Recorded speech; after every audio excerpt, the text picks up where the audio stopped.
অনুষ্ঠানে আজকের পর্বে আপনাদের আমন্ত্রণ জানাচ্ছি আমি আশরাফুল হক। আর আমার সাথে আছেন দীর্ঘদিন বাংলাদেশে পররাষ্ট্রনীতি নিয়ে কাজ করেছেন ফারুক চৌধুরী আর মাহরিন মুরাদ। আপনাদের আমন্ত্রণ আজকের অনুষ্ঠানে। প্রিয় দর্শক, আজকে আমাদের আলোচনার বিষয় আন্তর্জাতিক সম্পর্ক।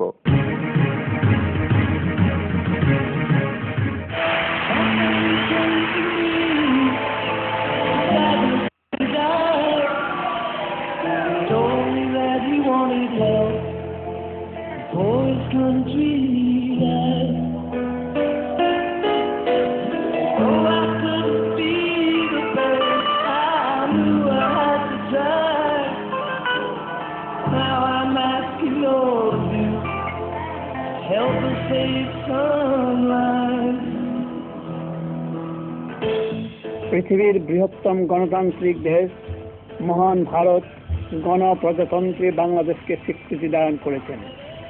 তার সঙ্গে সঙ্গে ভুটানও বাংলাদেশকে স্বীকৃতি দিয়েছেন। বাংলাদেশের সংগ্রামী জনতার মুক্তি সংগ্রামী তাদের পাশে এসে দাঁড়ানোর জন্য বাংলাদেশের বীর বিপ্লবী জনতা তাদের অভিনন্দন জানাচ্ছে।